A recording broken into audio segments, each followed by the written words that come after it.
do have skills that make me a nightmare for people like you.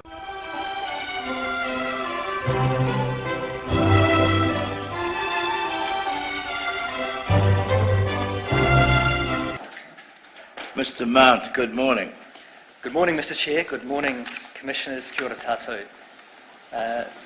Day 9 of this hearing, and we have 3 witnesses scheduled.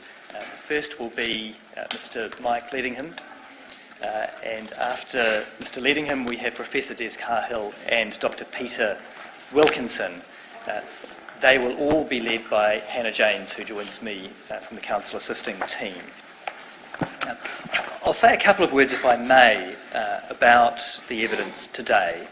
The focus today is obviously on faith-based institutions and abuse in that context.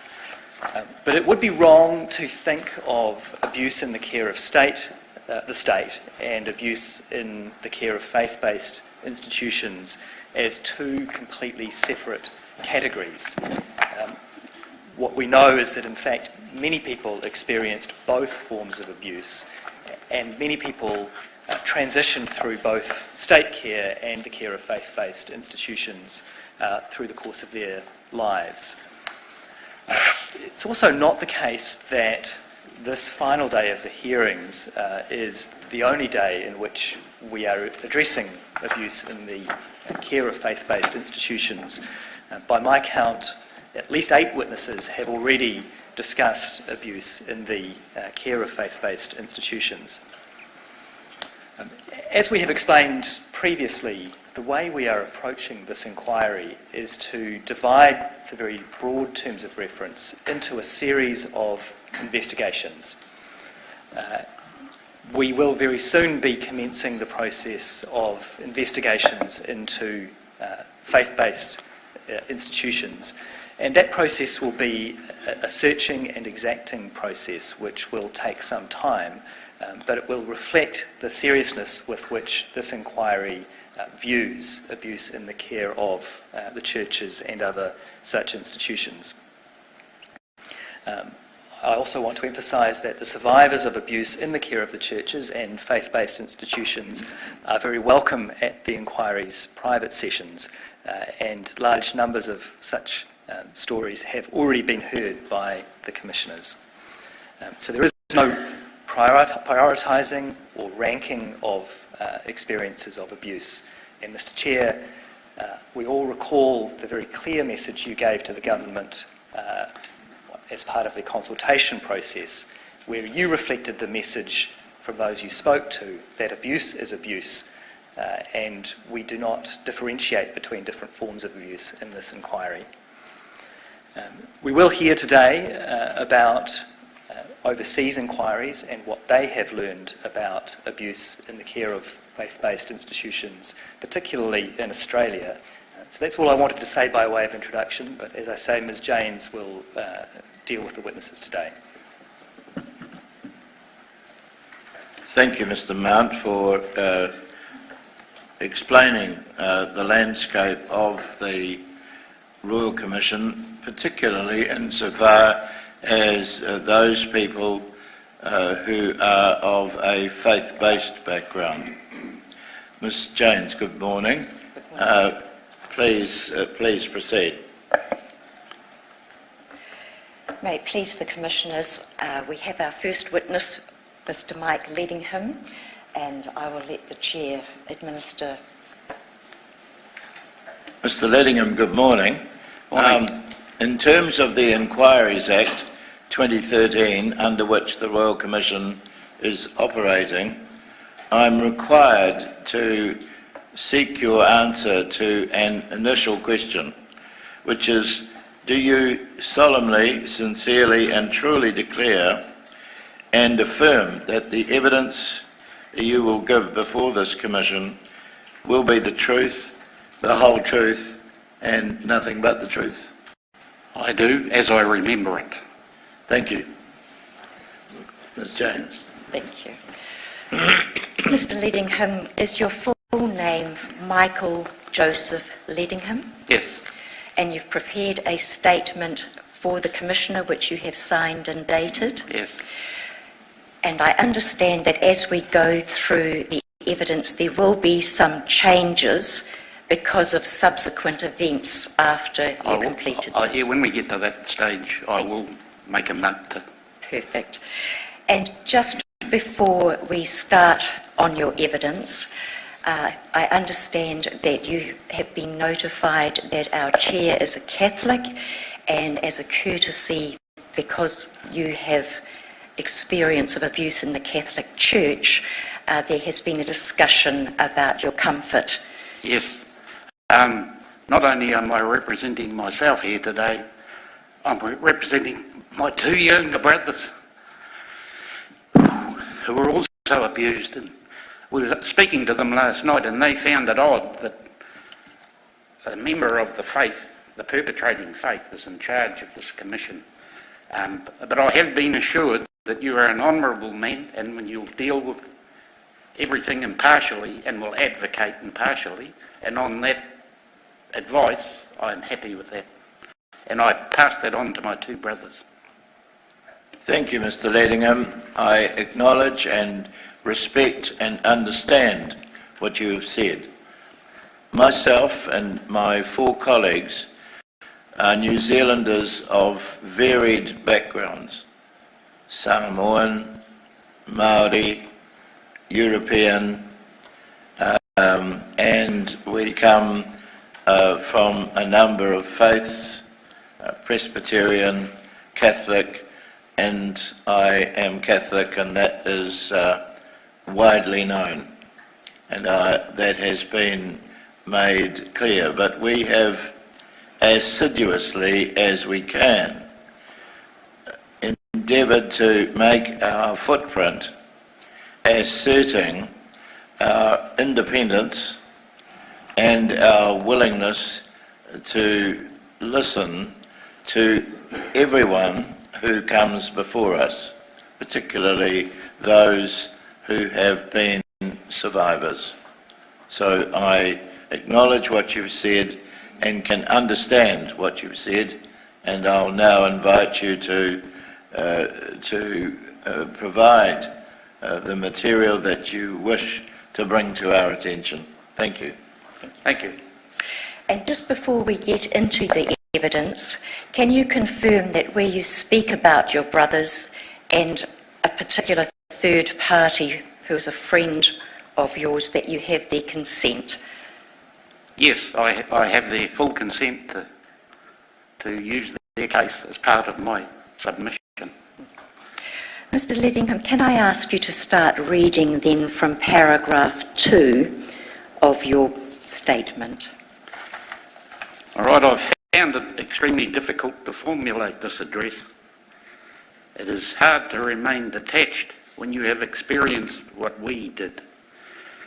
But for all the victims' sakes, here I am today, hopefully speaking for a vast silent majority also. I have written a book about our experience called The Catholic Boys. It was published in June this year, after taking me more than 20 years to write. I've had 3 other books published over the past 5 years after finding out later in life I did have a talent for writing, but to have learned this at a much younger age. My publisher, Mike Smith of BMS Books, Rotorua, a Catholic himself, always knew I had this draft copy of The Catholic Boys squirreled away and kept encouraging me to finish. I'd put it aside many times before, not only because I kept becoming disgusted with recalling what had happened, but also our experience of the arrogant and seemingly non-caring attitude of the Catholic Church. Mr. Leddingham, I intervene only to ask you to keep your eye on the stenotyper and the people who are translating into sign language what you're saying. And it's an obvious thing that, having said that, I'm asking you to please moderate the pace of what you're saying. Moderate? Can you speak a little Go more slowly. Okay, yep. All right, so I dithered around with it for 20 years, but this changed suddenly late last year when the Bishop of Adelaide proclaimed words to this effect: "I would never report a priest who confessed to sexual abuse. To me, for the victim, this is like having contact with God through the priest." I was outraged at this, and I thought, how sick is that? I was appalled like the people like that Bishop of Adelaide were in charge of the church. So it was exactly the motivation I needed, and I finished the book, ably supported by my sister Mary as the narrator, because I was too close to the story to do it, and my two younger brothers, who have each told the side of the sordid childhood. And Mike, you say in your next paragraph that it took you some 40 years to fully disclose, and later in your brief you talk about why you didn't report. So can we then move on to paragraph 11? I make no apology for the language, for my language when describing what happened. It may offend some of you, especially religious people, but then nobody really apologised to us when we disclosed that Catholic Church clergy performed deviant practices on us bewildered, frightened children. Yep. Carry on. The horrific abuse that happened can't be told and understood using polite words or watered-down rhetoric. I make the point also that I have not always been a good person.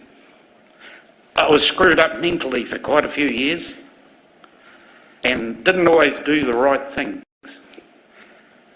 But by the same token, I don't preach or tell people to follow me like churches do. I'm more like, don't follow me, I'm lost. We, my brothers and I, make up the numbers of countless other victims of abuse in the Catholic Church who are out there, and I somewhat feel we also have a duty to those silent, suffering people to try and bring a sick and self-centred institution out of the dark ages to face the realisation of what they have done. Sexually abusing anyone is a crime. Sexually abusing children is abominable. If any one of us did it, we would face years in jail. So how can they be allowed to get away with it? And Mike, thank you for having the courage to come forward and tell your story. Can you now describe what happened to you, starting at paragraph 27? Okay, what happened? On the face of it, we grew up in a great example of a Catholic family with strong Irish roots. My family was typical of many of those who lived in the area. My father worked, my mother stayed at home, and us 8 kids were raised to respect adults and those in authority, especially priests of the Catholic Church. We were regarded as what was then called a good Catholic family, and it was always impressed on us from an early age that we were privileged to be members of the one true church and had standards to uphold. My brothers and I served as altar boys at the local Catholic church. We attended the local parish convent school, St. Joseph's, Onehunga. There were many religious visitors to our house. We became accustomed to seeing them, like most of them, and unfortunately, as it turned out, trusted them implicitly.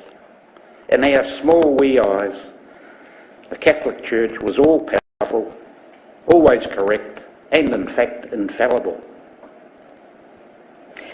And then, when did the abuse begin for you?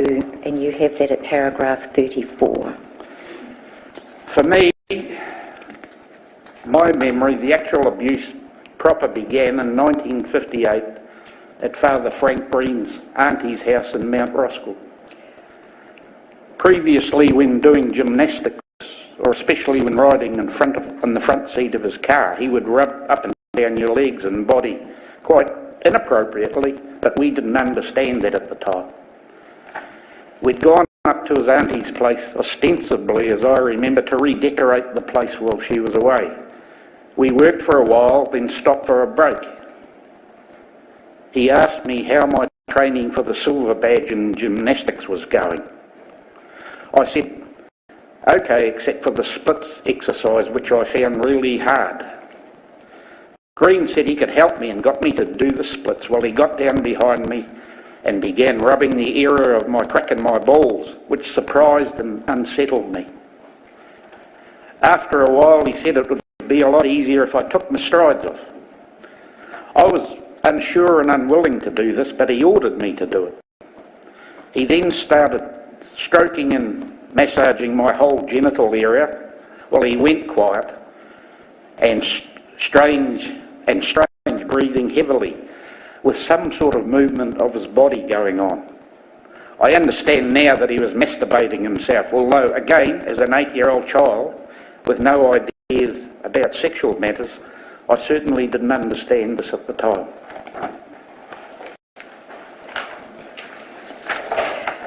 And you have described the effect that this abuse had on you. Well, yeah, you need to understand that I was only an 8-year-old. We'd had no sexual, we knew nothing about sex. In fact, it was a taboo subject. I was totally uncomprehending, shocked, frightened and sickened.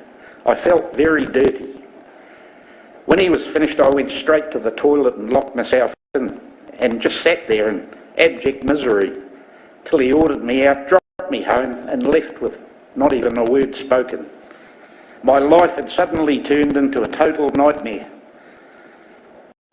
More especially after all the teaching about love of God, piety, purity, burning in hellfire forever if you sin, being hammered into you from an early age. I understand now that for an 8-year-old child, me, this was quite a catastrophic event in my life. I was so traumatised by the events, I never once managed to tell a soul what had happened until years later. And you've also described the effects it had on your health and your education. I developed asthma around that time. My attention at school was sadly lacking, and the nuns were pretty quick to dish out the strap or other punishments for this. Green very quickly followed up the abuse with orders to the nuns for me to report to him at the presbytery after school for unspecified reasons. After just about sweating blood all day over this, sick and frightened about what might occur, I knew I could not ignore this instruction. Once there, he would always accuse you of some sort of misdemeanour. All bullshit, of course. Theft, damage to the school or church or graveyard. But his favourite subject was talking about masturbating. He seemed to have a fixation on this heinous sin, but I didn't even know what he was talking about and became even more confused. I can still remember him asking me what colour the fluid was that came out of my penis when I played with myself. For me, an 8-year-old boy, this was totally non-comprehensible. Like, I couldn't. You begin to doubt yourself, your mind. This type of interrogation happened on at least 4 to 6 occasions that I recall, so you can imagine my attention at school had been well and truly diverted. I spent my time with my head over my shoulders, worrying, and after school could not get the hell out of that place quick enough. My asthma continued to plague me, meaning days at home in comparative safety, and I can remember the doctor telling Mum that there didn't seem to be a clinical reason for the asthma, so it must be a nervous thing. I think he was spot on. Funnily enough, as soon as I left secondary school and went working on a farm, the asthma disappeared and I've never had it since. I gave up church at that time too. And Mike, you also talked about the abuse at the convent school, but did Father Green also insert himself into your home life? He did. It's paragraph 54. 54? wasn't really safe at home because Green turned up often because our mum did typing for the church. And remember, this priest was God on earth to an Irish Catholic family at that time. The intimidation continued on a regular basis. I remember once when my brother Jerry had a schoolmate come over for the weekend. Green heard about this. We found out years later that Green had also abused this boy. He called us both up to the presbytery after school, split us up into separate rooms, and told us that the other boy had told him we had all masturbated ourselves around the back of our house. We denied this, but he kept us there until we finally admitted it. And then he warned us that he would tell the nuns and our parents if we ever got together with that boy again. On the way home, Jerry said he hadn't done it, and I said I hadn't either, but neither of us actually told the other of the abuse that occurred to us at that time, because it was a dirty, terrible, dark secret. I think Green was scared we would compare notes with that other boy too, but I can tell you this, it was far from our minds. We were too scared to tell anyone about the nightmare we were now living. And at paragraph 59, you list a lot of the profound effects that it had on you. Like many other victim survivors, we lived in confusion and silence. I achieved no qualifications. I mistrusted authority. I developed a blind hatred of intimidation, which was to cost me a fair few good jobs. I did not feel safe letting people get close to me. I developed a drinking problem that I think I still have. I committed a few crimes in the latter 60s which could have had me in jail or Borstal if I'd been caught. But I always knew when to cut and run. After I joined the army, I did spend time in the military prison. And up until that time, you had believed you were the only one experiencing abuse. What happened then, and how did you find out about your brothers? I didn't know, but obviously he tried me, and because of the asthma and he wasn't getting a chance, he must have moved on to my younger brother Jerry. He's 11 months younger than me, so he could have only been 7 when this happened. We are very similar in thinking, but we have a few differing personality traits. He's a very private man, and I don't think he has told me the full extent of the abuse that occurred to him, but I could be wrong about this. What I do know is that, like a lot of the victims, he loathes the Catholic Church and distrusts them completely, which you can't blame him for given what happened, and then the shameful way we were treated when we tried to get redress. I asked him if he would like to say something to you today, and he had this to say, I quote, "Nothing much has changed. They, the church, go on about how sorry they are and how they now look after the victims. But you know, not once in the 17 years since we were forced to go public has anyone even rung to see how we were travelling or if we needed anything. They are full of shit, and as far as I'm concerned, they can shove their sick religion right up their jacksie." Thanks for that, Jerry. That gets your point across pretty succinctly, I feel. My brother Chris was always a quieter, far more gentle and more studious type than me and Jerry. He wouldn't hurt a fly. And Jerry and I used to have to fight his battles for him at school. Mum always used to say, "Look after your little brother," and so we did. This part I find hard. Finding out in 2002, Green had got to him badly, upset me greatly. I felt I'd let him down and I cried. My sister Mary pointed out, given the powerlessness of the situation we were in, I wouldn't have been able to do anything about it anyway.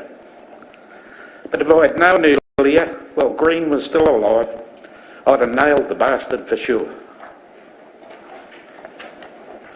Chris used the money he got from the church to go to uni in Aussie. He achieved 2 degrees and had the education he was supposed to be that he would have got in his 20s had things been normal, with the chance of earning good money for far more years before retirement.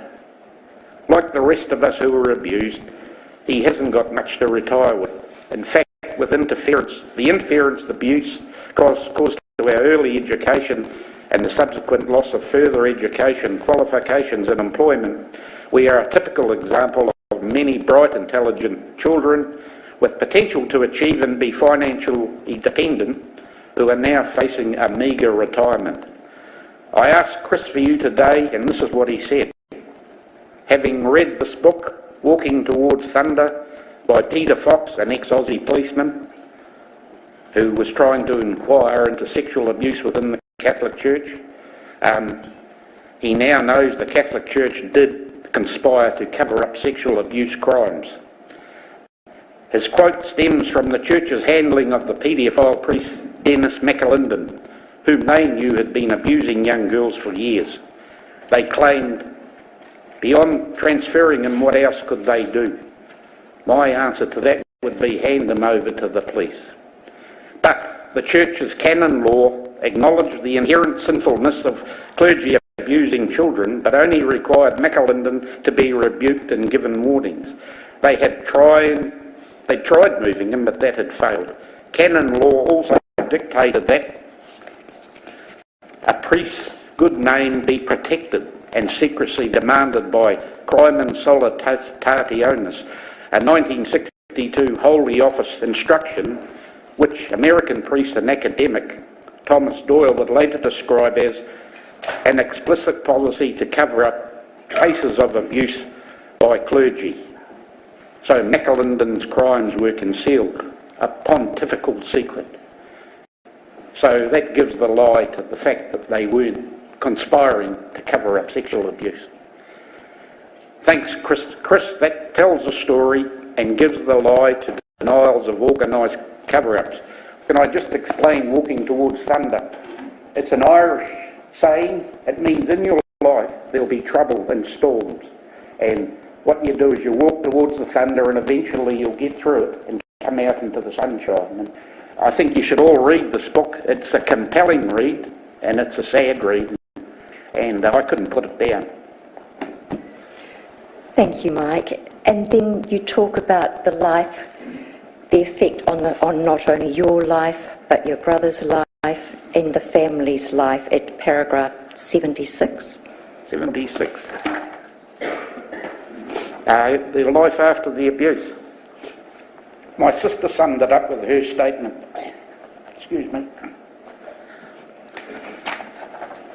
With the abuse came our journey from a happy family with the usual happy, feisty kids to one of 3 troubled teenagers who became angry, abusing and self-abusing men with consequences for themselves and traumatic results for our family. Even today, there are still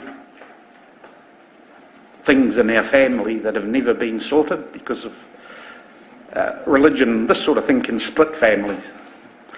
As I've said, after the abuse by Green, my attention waned at school and I stopped achieving. My health was affected. I'm not a professional man, nor am I well educated. In fact, you could well say I was brought up in the school of hard knocks and arse covering, literally. It is hard enough as a young child to recognise that the better your education, the better your employment would be without having someone having designs on your arse. I left school after the 5th form after failing school cert.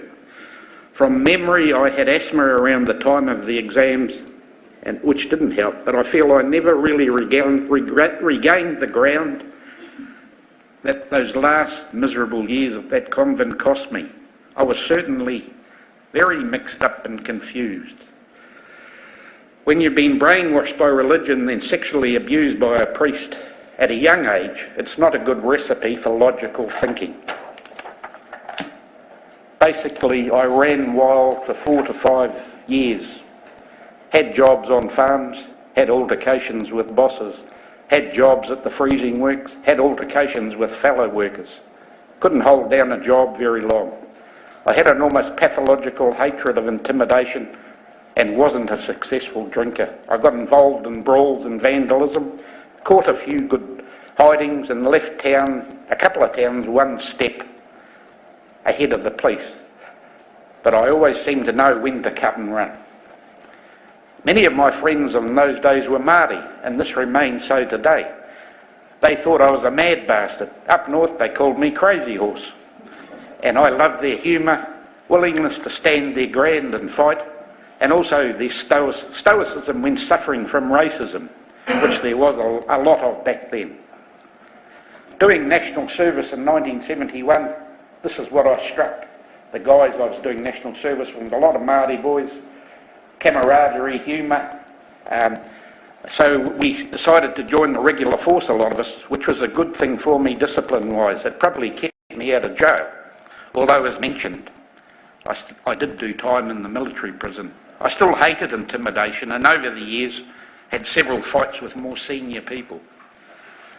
I did 2 tours up to Southeast Asia with the infantry battalion stationed there. Missed Vietnam, which we were brushed off about, but as we got older we realised we were lucky. And then in 1978 was talked into having a go at the SAS selection course. Surprising myself, I was one of 9 candidates from about 56 who passed, and I spent the next 7 years there. I can tell you this, nothing the SAS threw at me, physically or mentally, fazed me as much as the sexual and mental abuse I suffered as a child at that convent. Sadly, after 7 years with the SAS, the old intimidation thing rose again when, as a corporal, I attacked a warrant officer after an argument. The boys broke it up when it became obvious I was going to mangle them. That effectively was the end of my service after 15 years. In another 5 years I would have got a full military pension. I married a Māori girl I met in the army in my 30s, although I still had closeness and trust issues. We had 5 children rapidly.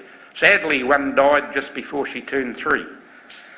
My wife suffered from depression after this, and with my own problems, as well as grief, I wasn't too much good to her. And in the end, we split after 25 years. I brought my children up as heathens with a great contempt for any religion, but they also knew if they struck any problems, especially people problems, Dad would be there for them. You don't need a Bible in your hands to be a good person. I'm lucky. My children all have a good work ethic, are good people with many friends, from all cultures and walks of life. And I now live next door to one. Daughter has 2 boys, and 5 minutes away for another one, a girl, my muckles. I often look at the 8-year-old boy sometimes and wonder, he's about the age I was when I got abused. And although they're a lot more sophisticated now, he's not as streetwise as we were back then. But I'll say this, if anyone ever touched him, I'd cut their throat and happily go to jail for the rest of my life. Life is good, you might say, but I can't help feeling it should have been better for all of the victims. We all had something snatched away from us at a very young age that you can never get back. Trust and innocence. The Bishop of Auckland claimed that nobody knew anything about Green's offending in the 12 years it only hung a parish. But I find that extremely hard to believe. I was a single soldier for 11 years before I got married, lived in the barrack for 7 to 8 of those years. When you live close with others like that, you get to know what they like and if they have any particular bad habits, like being bent. Fortunately, we only found a couple like that in my time in the service. With what we now understand to be Green's history of offending, the argument that nobody knew doesn't wash with me, Mr. Bishop of Auckland. I firmly believe what Green did to me and others denied many of us our right and ability to determine our futures. And then, Mike, you reinforce in your following paragraph some of the things that you've spoken about not feeling secure in your home, not being able to trust. Can I take you, though, then to paragraph 106? Yes. And you talk then about the moment of truth coming when you found out about your youngest brother. Could I just read something from Yes, 104 first? I just absolutely. think I should say this. My adolescent years, instead of being a time of growth and development, instead I had to find out to try and find myself, which was to prove an elusive goal. I compensated for lack of confidence, especially around females, by drinking heavily. I lacked stability, drifting from one job to the next, never staying too long in one place, and never being able to trust or form a close relationship with anyone, thinking there was something wrong with me because of what occurred, keeping my unspeakable secret buried deep. So, the moment of truth came in 2002 August when our youngest brother Chris confided in Jerry and me about the abuse that he had suffered from Green, and revealed that he had written to the church twice and they wouldn't answer him. So it was then we got together and understood what the abuse had cost our families and us. Yes. Carry on. Carry on. Mm-hmm.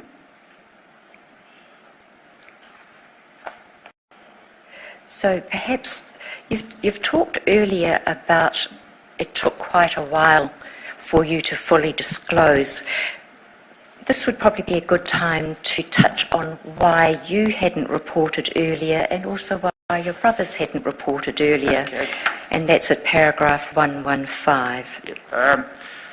We, like other victim survivors, have been asked why we told no one at the time.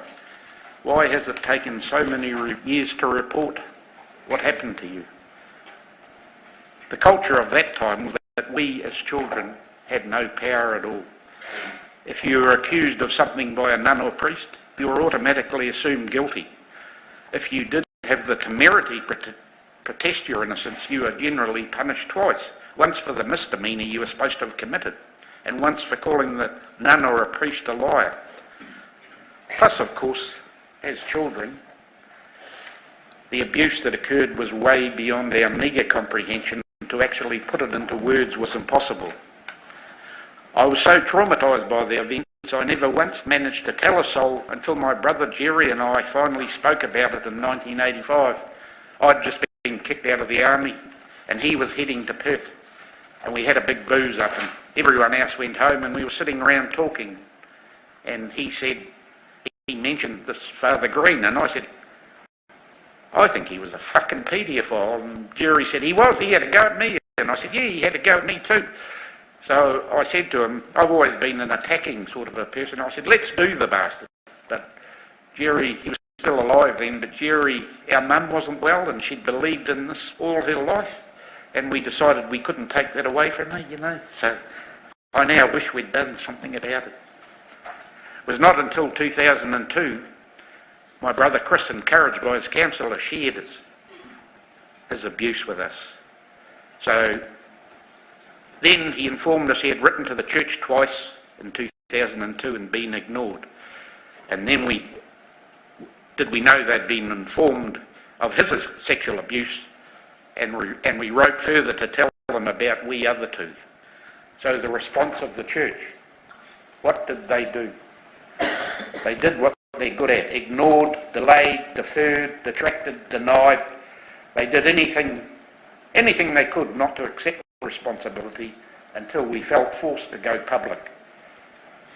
We didn't know really what to expect from the church, but they seemed to draw it out for as long as possible with many excuses for lack of progress. A visible complaints process didn't seem to be in place then, and they drew things out for so long. Both my brothers began to have nightmares and flashbacks. Chris, not knowing we had also been abused, had first written to Bishop Dunn on the 18th of April 2002, explaining what had happened to him and finishing with, I don't know what to expect from this letter. I just know I have to write it. Having had no answer, he wrote again on the 6th of June, finishing with, "I urge you to take some interest in this matter for our own mutual healing benefit." He eventually got replies from the Bishop on the 1st of July 2002 and the Church Professional Standards Committee on the 11th of July 2002. By then, however, because it seems to be taking so long, on advice, he had confided in us and was shocked to learn we had also been abused. So he wrote to the Professional Standards Committee telling them about us and giving him his Perth telephone number for contact.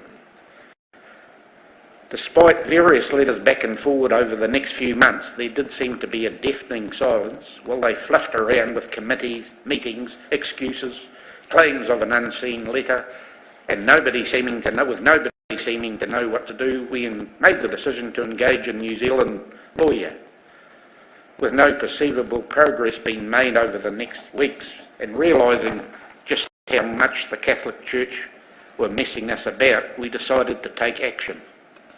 There is an old infantry adage that I've always been fond of: the best means of defence is attack.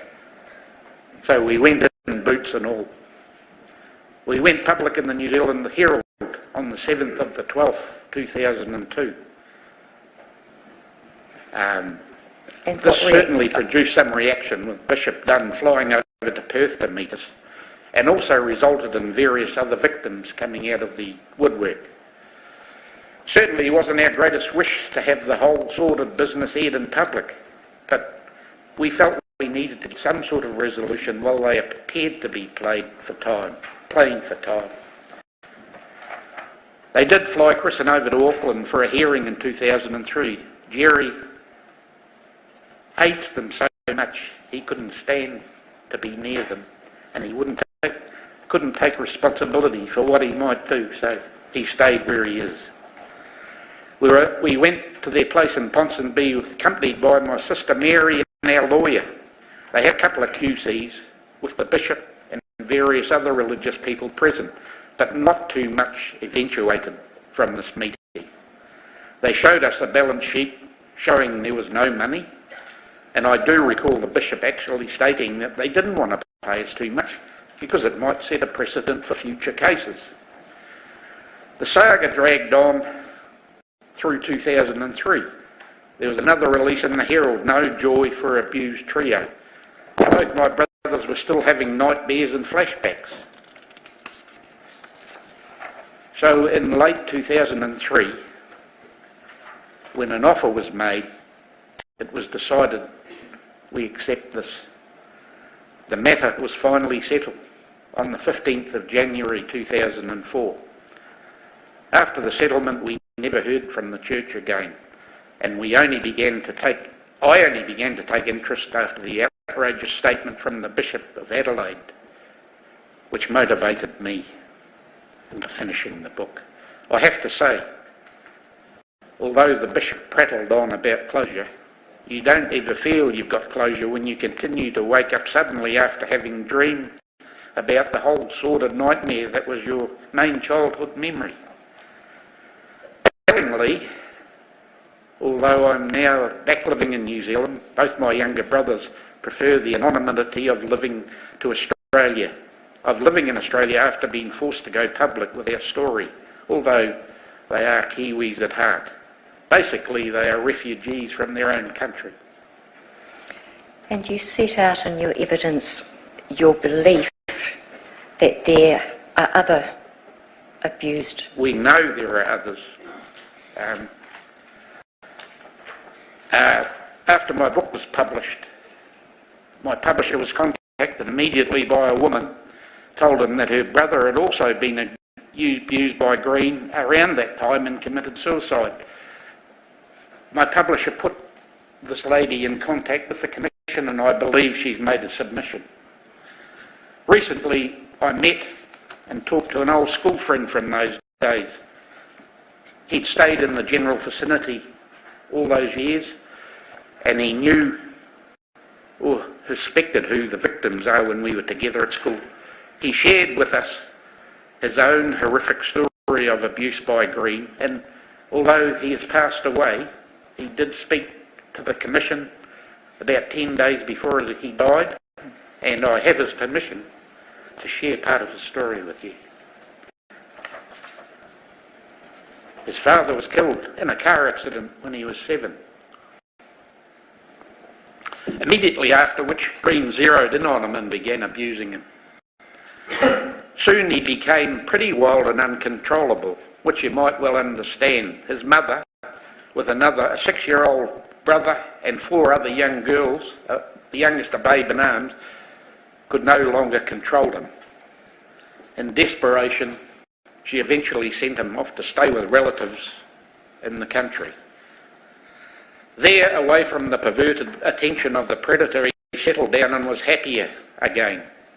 Now, this is where my testament does change, because when I first spoke to him about this, it was on Messenger, and I'm deaf, and Messenger's in and out, but when we sat with Sandra, his story changed, so I'm going to tell you what happened. After some months of being away, Green told the mother that he should be at home with her, and he, Green, would help control him. Green went down to where the child was staying, ostensibly to pick him up. Dennis came home from school, saw Green's car in the driveway, went to the back of the farm and hid. And as soon as Green went, he came back and went inside. And Green stayed in the general vicinity for 2 days, looking for this boy to take him back. Eventually, Green went back, but he got to the mother, and within a week he'd organised for Green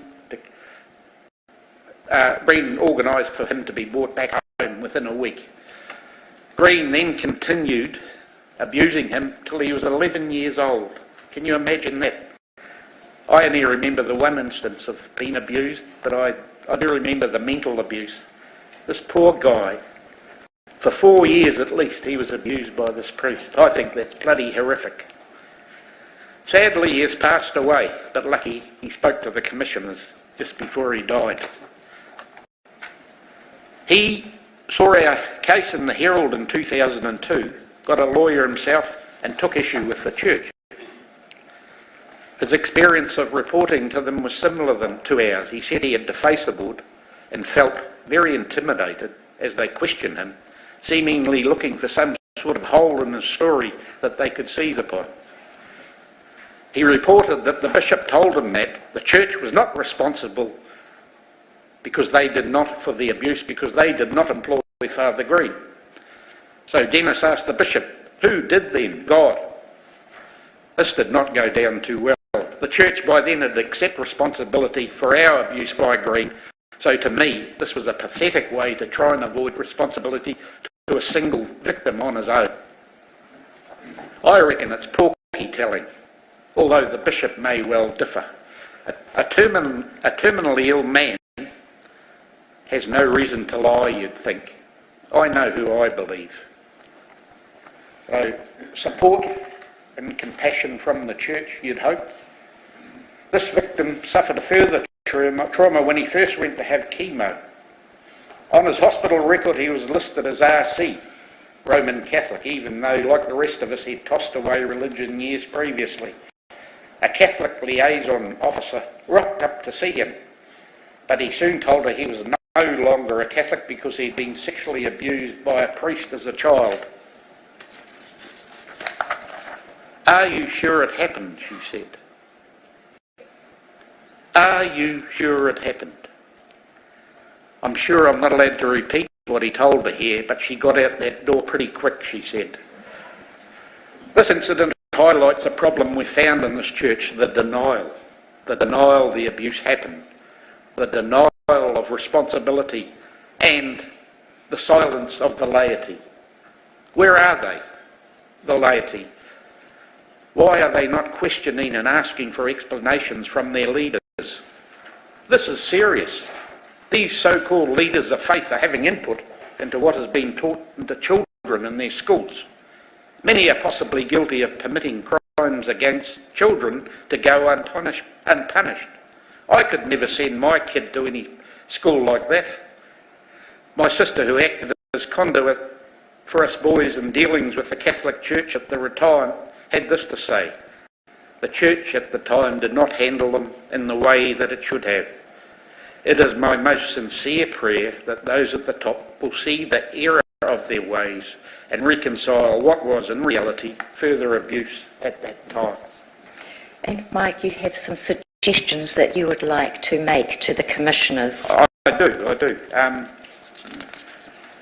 So what needs to happen?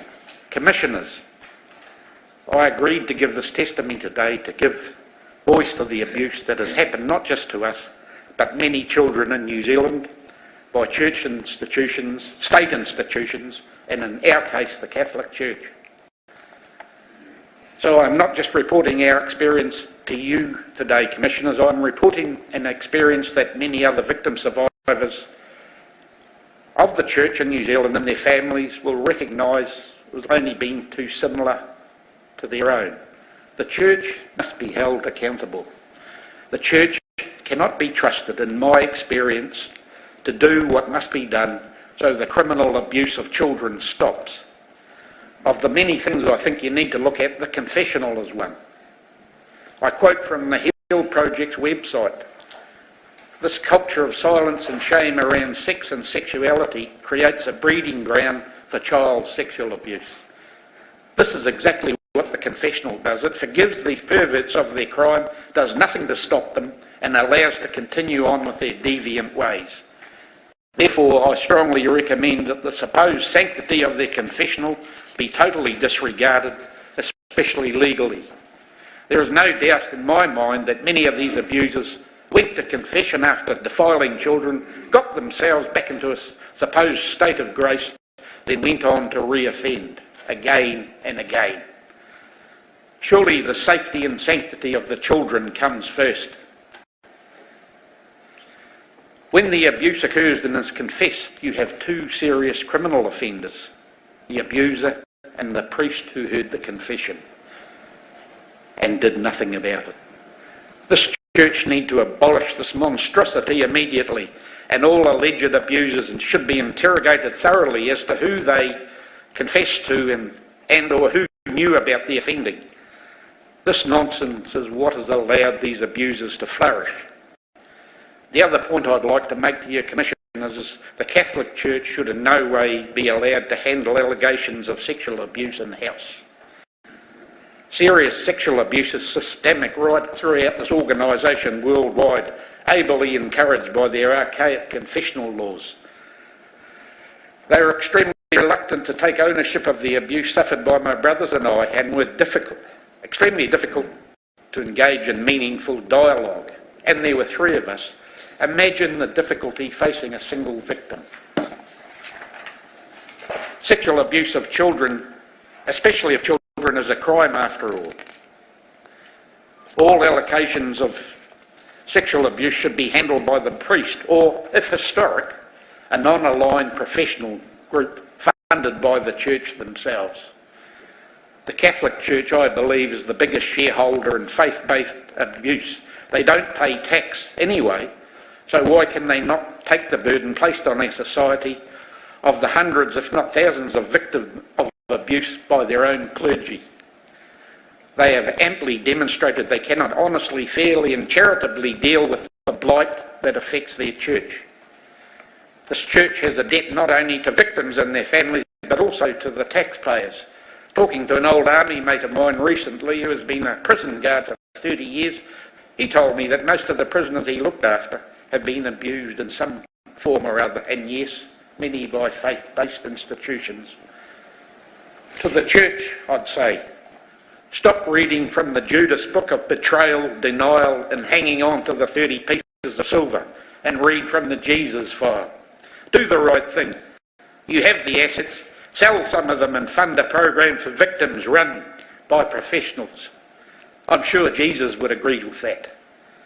You preach that you and your followers are going to inherit the kingdom of heaven, so you should be able to afford to sell a few of your many castles on earth and use the money as reparation for the countless victims of your clergy. I'd also like to address the abusers and enablers out there. Many of you are getting closer and closer to the big D-Day, death. You may think you've been given by going to confession, but I really do have my doubts. Why don't you do something to break the cycle of silence and perhaps gain back some vestige of your own self-respect? Simple. You are propagating a fraud and you are living a lie. Own up for the abuse and or its cover-up.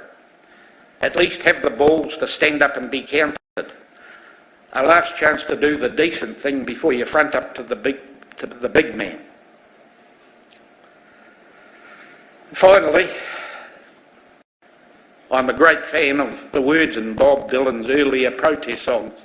He had a great one protesting about weapon manufacturers' profits while young people died buried in the mud, called Masters of War. I've changed one of the verses and called it Masters of Shame. This is for all you abusers and enablers out there. I think that you'll find when your death takes its toll, all your money, power and confession could never buy back your soul. And I'll tell you further, for I know that it's true. Even Jesus would never forgive what you do. I stand here in solidarity with all abuse victims, both state and faith-based. Most of us have been walking towards thunder all our lives. Commissioners, you have an opportunity here to perhaps allow a little bit of sunshine to shine on us. Please do so. Thank you very much. Could I just say after this we're going down to tie some ribbons in memory of the abused victims down at the cathedral. Thank you very much. Thank you, Mike, for your testimony. I have no further questions of you, but I will ask the Chair to check if there are any from Council or whether there are any from the Commission. Thank you, Ms Jones. Are there questions which Council wish to address to Mr Leddingham? Ms McKechnie. Mr Leddingham, I appear as counsel on behalf of the bishops and congregational leaders of the Catholic Church. Would it help if I came up here? Yes, come up. You'd come to the microphone.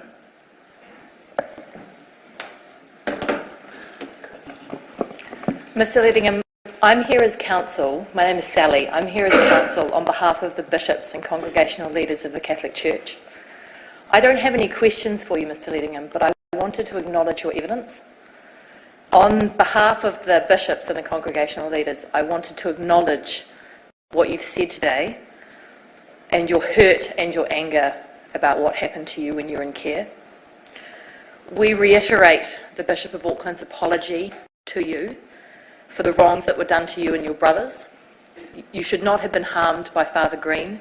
You should not have been hurt when you were in the care of the Diocese of Auckland. Representatives of the Catholic Church of the Auckland Diocese are here, Mr Leddingham, and they have heard what you had to say. And they have heard your anger and your concern about the redress process. The bishops and congregational leaders have a lot of lessons to learn from this commission, and one of those lessons is going to be how to improve the redress process, how to help people like you, the survivors, with their healing. I don't think you have the capacity to deal with it. I'm saying it needs to be done by non-aligned. I don't think you'll ever have the capacity. You're a dinosaur. You're a thing of the past. I think you have to admit that you can't handle it and contract it out to non-aligned people. I would not trust you people as far as I could kick you. And I'm sorry to have to say that, but that's the way I feel. Thank you, Mr Leddingham. I think we would acknowledge that we haven't earned your trust, and we will learn the lessons from the Royal Commission in this process when they examine the Catholic Church and try to improve and learn the lessons that we will have from you and other survivors like you. Thank you for your evidence today. Thank you for your courage. No worries. I die a happy heathen. Thank you, Mr Leddingham. Thank you, Ms McKechnie.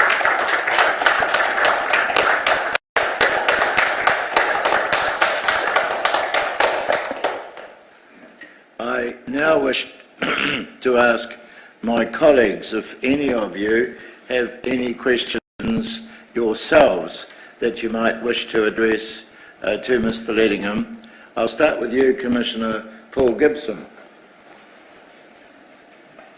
No questions, but thank you for your courage and your testimony, and to those of your brothers and those others whose stories come forward with you. Thanks. Thank you. Ms. Alofibai. Thank you, Mr. Leddingham, for the courage that you spoke with this morning and for the very clear and strong recommendations that you've asked us to look at. Can I just ask you one question? The issue of celibacy in the church. The issue of? Celibacy. Oh, yeah. With the priest. Do you think that's a problem that we should, that's worthy of further attention? I think it stands out like a greyhound's balls. So we can add that to the list of recommendations. Thank you. Thank you. Dr. Erueti. Tēnā koe, Mr. Leddingham, and I appreciate that you giving this testimony not only on your own behalf but on behalf of your brothers, so ka nui te mihi ki a koe. Ka nui te mihi ki a koe for giving this testimony on your own behalf but also on behalf of your brothers. It's just picturing you as a 7 or 8 year old when you first experienced this abuse and the difficulty it must have been to, as you say, to articulate what you were experiencing. I suppose you think about if there's someone you're going to talk to that's likely to be your family. But of course, in your case, and it seems in the case of many other young children who have been abused in faith-based institutions, that the family are so closely affiliated to the church that you really can't turn and speak to them either. Was that your experience? Yeah, we knew we wouldn't be believed. You know, everything was tipped against us, and I didn't understand what it was. You know what I mean? Mm-hmm. It screwed my mind. You know, like, yeah. And it screwed my mind for years, and I never really dealt with it till I learned about my younger brother, you know, and I never thought about killing myself, but I thought about killing other people. Is there something wrong with it? And I wanted to also ask about redress, and you, plainly for you, it's important that any process be with the Catholic Church, that it be independent, as you've emphasised very clearly. Strongly, it's the only way it'll ever, the truth will ever be got at by them not being able to handle it. They don't deserve to handle it because of what they've done. Read this book. I just recommend you read that. It's a brilliant read. Yes, and that was a strong, it was a point that was emphasised in the context of state-based care as well. The importance of independence. And in your affidavit, in your brief of evidence, you describe it as a torturous process, and trying to get information about the redress scheme was difficult as well. So, in addition to independence, are there other features that are important to you that should be part of a redress scheme? I wouldn't be letting priests near the kids. Okay. I'd be certainly. You know, I wouldn't want a priest near my kids. You don't trust them. You know, whatever it was they took from me, I'll never get back. You know what I mean? My kids give me love, but they know I'm a bit standoffish, but they accept that. That's who I am. You know what I mean? Okay. So I've never been able to give them. You know, like when they get into trouble, one of them had a partner who was a moron. I dealt to him, you know, that sort of thing. They'll come to me, but the love side, I'm not really good at it, you know. Okay. The aroha. The aroha. Kia ora. In addition to monetary compensation, a cheque, are there other features that could form part of a redress scheme for you? Well, I believe that a lot of the victims have clogged up the health system, especially the mental health system, and have been druggies and have had bad lives, and they've cost the taxpayer thousands. And there's people in prison, the same. Now, why should the government be forced to fork out for that, or the taxman? Why? They've got billions of dollars worth of assets. Why can't they sell some assets and fund this program to look after these people? You know, that's the least they could do. Never mind going to confession and getting holy water thrown at you. That does nothing. And prayers, and that's nothing. They need to do something constructive to show they are sorry, you know, to show they are capable of showing aroha for what has been done. And to me, they just sidle away from it all the time. Kia ora. Thank you. Thank you. Judge Shaw. Mr. Leddingham, I don't have any questions. I just want to acknowledge, first of all, the powerfulness of your account. You've said it like it is, and that's deeply appreciated.